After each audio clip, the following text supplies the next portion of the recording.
Mr. President, Heads of State and Government, Mr. Secretary General, distinguished delegates, ladies and gentlemen.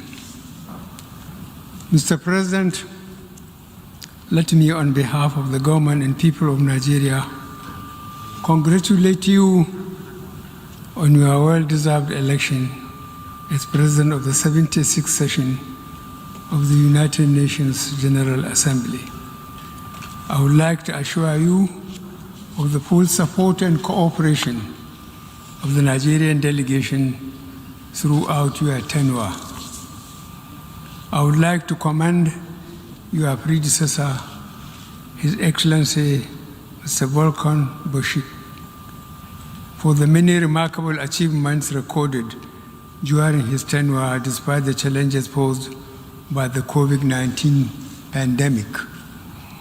Permit me to congratulate the Secretary General Antonio Guterres on his re-election and commend his strong commitment to making the United Nations more alive to its responsibilities. I also want to express my gratitude to him for reappointing Ms. Amina Mohammed as the Deputy Secretary General to assist him in discharging his responsibilities.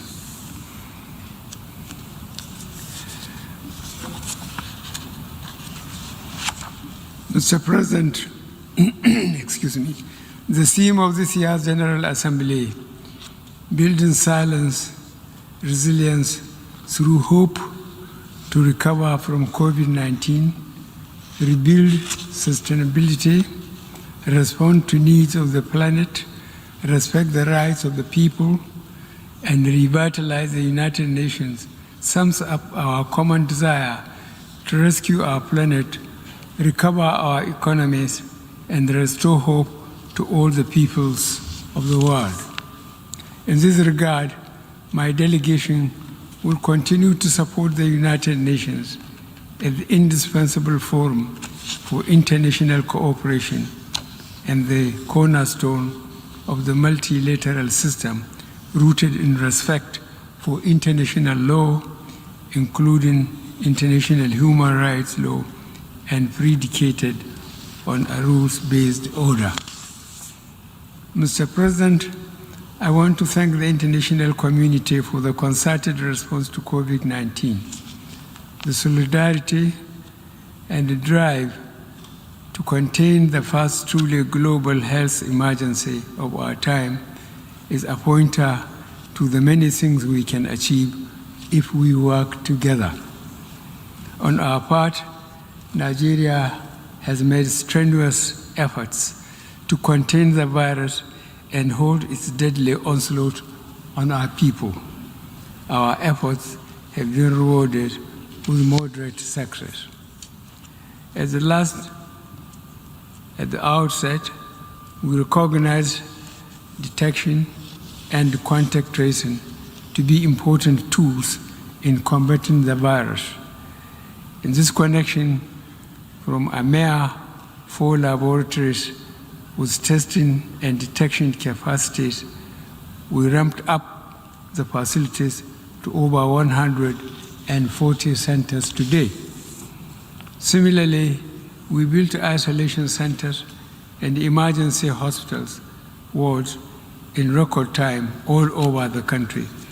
We carry out genomic sequencing in designated laboratories across the country with a view to detecting variants in circulation.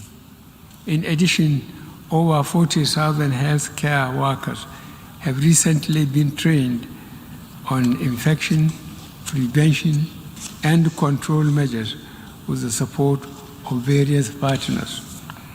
Nigeria remains grateful for the assistance received from our partners and friends all over the world. Vaccination is the key to our safe emergence from the pandemic. We fully support the COVAX initiative, from which we have benefited. We also thank the United States of America, Turkey, India, China, European Union, and others for the vaccines provided. Despite the acknowledgement, however, I would like to reiterate my call for a fairer and more equitable distribution of vaccines in all countries so that together we can fight and contain the pandemic.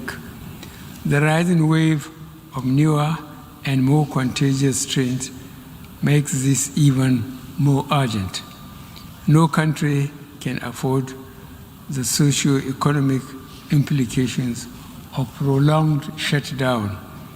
It is imperative to underscore that no one is safe until everyone is safe.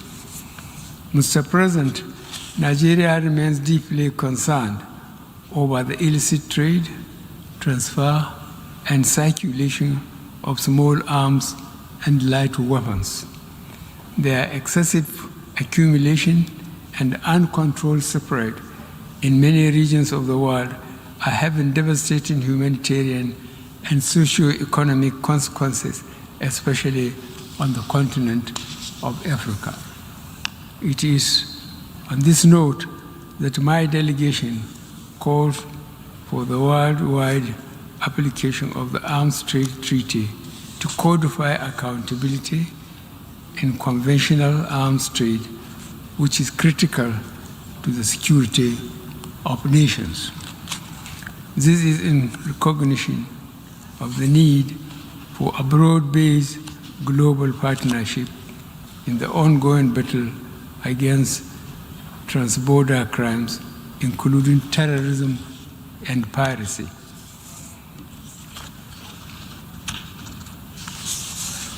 Mr. President, we must deal not only with the symptoms of conflict, but also the immediate causes that fuel conflicts in the first place.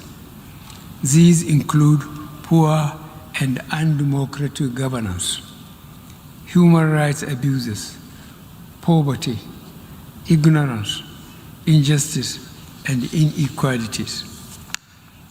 There are no easy solutions to these conditions. They require long-term investments and more effective international cooperation. In this connection, my delegation underscores the importance of promoting peaceful, unfettered, and inclusive participation of states in global actions towards conflict prevention. This will facilitate the achievement of the 2030 Agenda for Sustainable Development and the African Union Agenda 2063. In West Africa especially, our democratic gains of the past decades are now being eroded. The recent trend of unconstitutional takeover of power, sometimes in reaction to unilateral changes of constitution by some leaders, must not be tolerated by the international community. Nigeria fully supports the efforts of ECOWAS to address this growing challenge and appreciates the support of both the African Union and the United Nations. In this regard, I would like to reiterate that as leaders of our individual member states, we need to adhere to constitutional provisions of our countries, particularly on term limits. This is one area that generates crisis and political tension in our sub-region. Mr. President, Nigeria is fully committed to nuclear non-proliferation and has always supported the view that it should involve all states.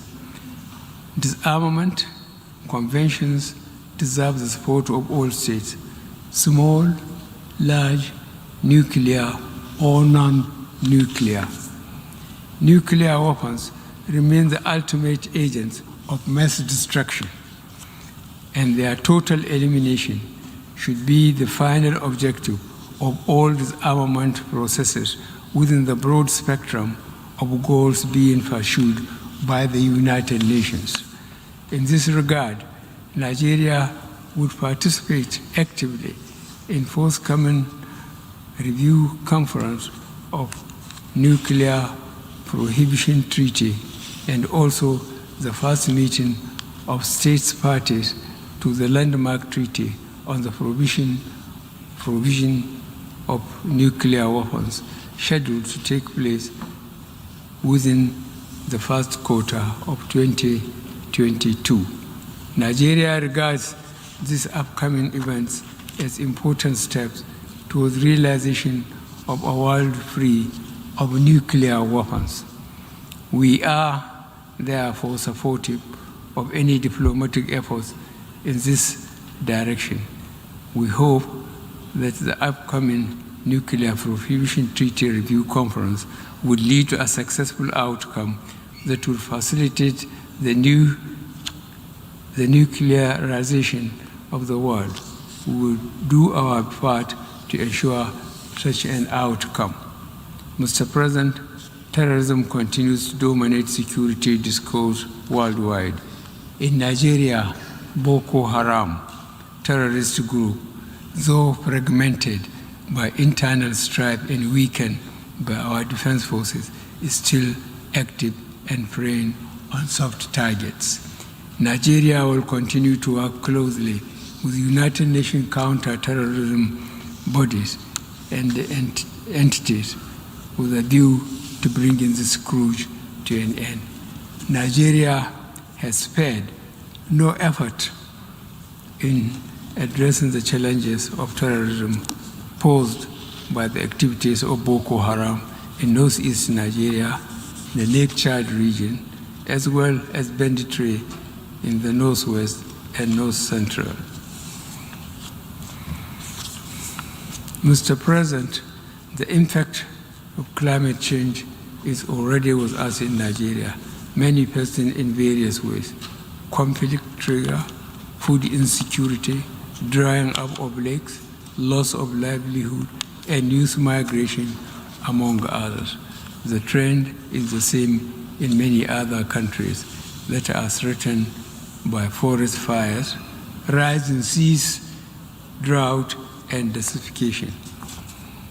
As leaders, we must create inclusive and gender-sensitive policies that address all issues connected to climate action for mitigation and resilience.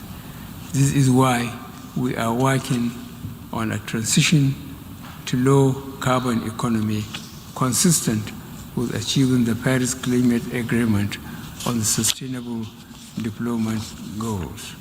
Mr. President, combating illicit financial flows and ensuring the recovery and return of illicitly acquired assets have the potential to provide resources in the immediate term for financing development in the area of COVID-19 pandemic and beyond. It drives national governments of resources needed to provide adequate and meaningful sources of livelihood for their citizens. The latter gives rise to more irregular migration patterns and unwholesome consequences for interstate and human relations. Mr. President, the issue of debt, we have seen that developing countries have been faced with unsustainable debt burdens even before the pandemic. The COVID-19 pandemic has increased the risk of a new wave of deepening debt where vital public financial resources are allocated to external debt servicing and payments at the expense of domestic health and financing for critical development needs. Therefore, there is an urgent need to consider expansion and extension of debt service suspension initiative to include all least developed countries and small island developing states facing fiscal and liquidity challenges. Mr. President, Nigeria reaffirms that international trade is an engine for development and sustained economic growth, as well as global eradication of poverty. We therefore call for the reform agenda that will engender better recovery from this crisis, build resilience to future shocks, and pursue transformative development strategies that can deliver the 2030 Sustainable Development Goals. Mr. President, the global food system has in recent times been impacted by several factors, such as population growth, availability and accessibility of arable land and water resources, climate change, and loss of biodiversity. Climate change and unpredictable shocks, such as the current global pandemic, further exacerbate vulnerabilities in the global food system, requiring the United Nations urgent attention. Mr. President, Nigeria has been steadfast in safeguarding human rights, including the advancement of women, the protection of children, the protection of the rights of people living with disabilities, the treatment of migrants, refugees, returnees, and displaced persons, as well as the promotion of fundamental freedoms through all legitimate means.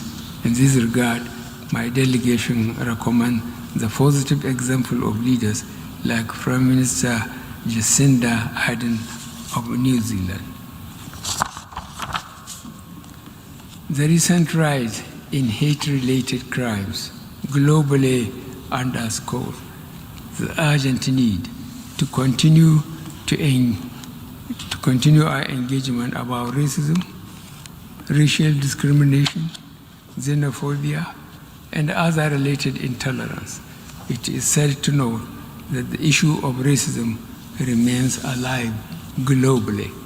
We are beginning to forget our affirmation of the inherent dignity and the equal and inalienable rights of every individual as enshrined in the United Nations Charter. No society can claim to be free or just if it is deprived of any one of these rights. Today, racism drives hate crimes and institutional discrimination. In all this, Africans and people of African descent are among the major victims. I am confident that this forum will make significant impact in the quest to end race-related vices and injustice. Mr. President, no reform of the United Nations system is more urgent than that of Security Council. Stakeholders around the world are asking how such power could be concentrated in scant representation. The governmental negotiations have taken too long, some 15 years. We must avoid going in circles. Consensus has been achieved in some of the elements of this reform, especially that of the representation of Africa on the basis of the El-Zuwaini Consensus and the Sartre Declaration.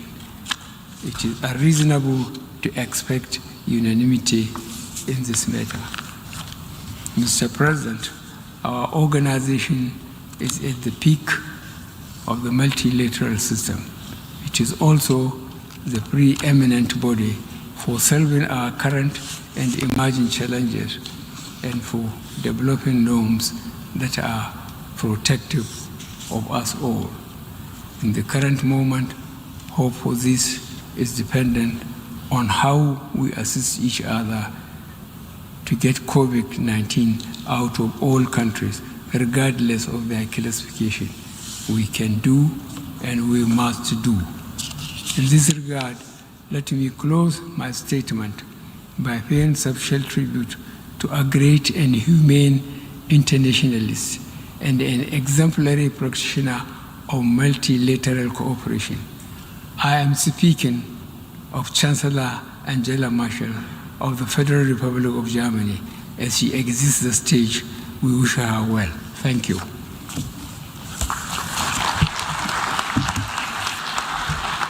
On behalf of the General Assembly, I wish to thank the President of the Federal Republic of Nigeria for the statement just made, and I request the protocol to escort His Excellency. I now give the floor to the distinguished